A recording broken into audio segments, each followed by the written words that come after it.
জানাচ্ছি আমাদের ত্রয়োদশ জাতীয় সংসদ নির্বাচনের আজকে আমরা আনুষ্ঠানিকভাবে তৃতীয় ধাপে পদার্পণ করছি। আমাদের বিভিন্ন রাজনৈতিক দলের এবং প্রতিদ্বন্দ্বী প্রার্থী যারা আছেন তাদের যে আনুষ্ঠানিকভাবে আমরা আজকে প্রতীক বরাদ্দের দিন ধার্য ছিল, আমরা এখন পর্যন্ত বেশ কয়েকটি আসনের প্রতীক বরাদ্দ করেছি, আরও বেশ কয়েকটি বাকি আছে। আমরা নির্ধারিত সময়ের ভিতরে ইনশাল্লাহ শেষ করতে পারব। এখন পর্যন্ত আমরা প্রতিদ্বন্দ্বী প্রার্থীদের কাছ থেকে অত্যন্ত সহযোগিতামূলক আচরণ আমরা পেয়েছি। তারা আমাদের সহযোগিতা করার প্রতিশ্রুতি দিয়েছেন এবং আচরণবিধিটা যাতে তারা মেনে চলেন সেই বিষয়ে আমরা তাদের প্রতি আহ্বান রাখছি এবং তারা প্রত্যেকেই প্রতিশ্রুতি দিয়েছেন যে তারা আচরণবিধি মেনে চলবে। তো আমরা প্রত্যাশা করি যাতে আমরা সবাই মিলে একটা ভালো নির্বাচন উপহার দিতে পারবো। একই সাথে এই বছরের যে জাতীয় সংসদ নির্বাচন তার সাথে গণভোটের একটি বিষয় আছে। গণভোটের বিষয়ে যাতে ভোটারদের তারা প্রত্যেকেই যার যার অবস্থান থেকে সচেতন করে সেই বিষয়ে আমরা আহ্বান রেখেছি। একই সাথে পোস্টাল ব্যালটের বিষয়ে তাদেরকে আমরা অবহিত করেছি। আগামীকাল থেকে আনুষ্ঠানিকভাবে পোস্টাল ব্যালট আসার কথা আছে। আমাদের এখানে 13টি আসনের জন্য পোস্টাল ব্যালট সংরক্ষণের জন্য যে ব্যালট বক্স আমরা কালকে সকালে আনুষ্ঠানিকভাবে স্থাপন করব। আমরা প্রত্যেক প্রতিদ্বন্দ্বী প্রার্থীকে অনুরোধ করেছি তাদের এজেন্ট বা তাদের কোনো প্রতিনিধি যদি তারা এখানে প্রেরণ করেন তাদের সামনেই কাজটি করা হবে। একই সাথে আমি গণমাধ্যমের যারা আছেন তাদেরকেও আহ্বান জানাচ্ছি, আপনারাও যদি থাকেন সকাল 9টা থেকে আমাদের কার্যক্রমটি শুরু করবো, আপনারাও যদি থাকেন আপনারাও সেটি দেখতে পারবেন। স্যার, অনেক প্রার্থী আপনাদের সাথে কথা বলেছে এবং তাদের নিজ নিজ এলাকার নির্বাচনী যে পরিবেশ নিয়ে তারা সংখ্যা জানিয়েছে। আপনাদের কাছে কি মনে হচ্ছে যে কোন কোন বিষয়গুলোকে তারা সবচেয়ে বেশি গুরুত্ব দিয়েছে, তারা কোন বিষয়ে সবচেয়ে বেশি কনসার্ন থাকবে?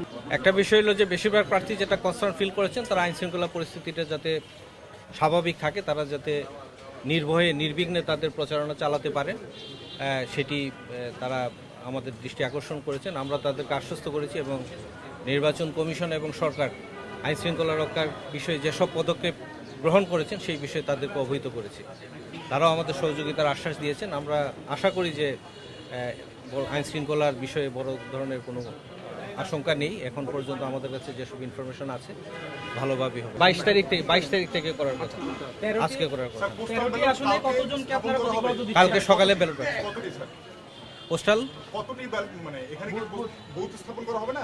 হ্যাঁ, প্রত্যেকটি আসনের জন্য একটি করে 13টি আসনের জন্য 13টি প্রার্থী অভিযোগ করেছে যে তারা সাদেক হোসেন টুকার ছেলে ইশরাকের একটা বিল্ডিং এ নির্বাচনী চলছে, অফিস চলছে, তো সেখানে একটা আবেদন জানিয়েছিল যে ওটা যেন করা হয়, প্রত্যাহার করে নেওয়া হয়।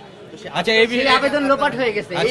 আমি বলি আপনাদের, এই নির্বাচনী অফিসটা বলতে নির্বাচনী অফিস না, থানা নির্বাচন অফিস। এটা বহুদিন ধরেই নাকি ওইখানে আছে। এটা যে এই নির্বাচন উপলক্ষে স্থাপন করা হচ্ছে তা না, বহুদিন ধরে থানা নির্বাচন অফিসারের যে কার্যালয় এটা ওই বিল্ডিংয়ে তারা স্থাপন করেছে। নির্বাচন কমিশন বলতে পারবেন, ওনার বিষয়টি আমাদের নজরে এনেছেন। আমরা কিন্তু ইতিমধ্যে এটা নির্বাচন কমিশনে ওনার অভিযোগটি পাঠিয়ে দিয়েছি। 13টি আসনে মোট কতজন প্রার্থীকে প্রতীকবদ্ধ দিচ্ছেন?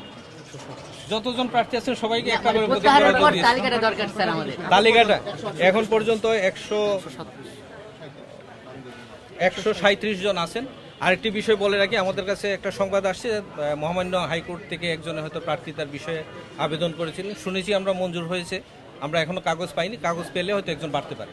স্যার, শেষ একটি প্রশ্ন স্যার, সব রাজনৈতিক দলগুলোর জন্য কিংবা স্বতন্ত্র সব প্রার্থীর জন্য আপনারা সমান ক্ষেত্র প্রস্তুত করতে কতটা আপনারা চেষ্টা করবেন এবং আপনারা কতটা এই ব্যাপারে কমিটমেন্ট থাকবেন?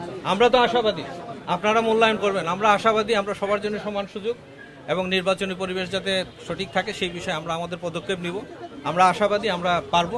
আপনার বাকিটা আপনারা মূল্যায়ন করবেন। কোনো প্রার্থীকে প্রতীক নিতে আসে না এমন কেউ আছে বা দুই একজন এখনো এসে পৌঁছান নাই, বেশিরভাগই নিয়ে গেছে। স্যার, যদি সশরীরে না আসে তো সমস্যা অসুবিধা নেই, ওনার প্রতিনিধি গ্রহণ করবেন।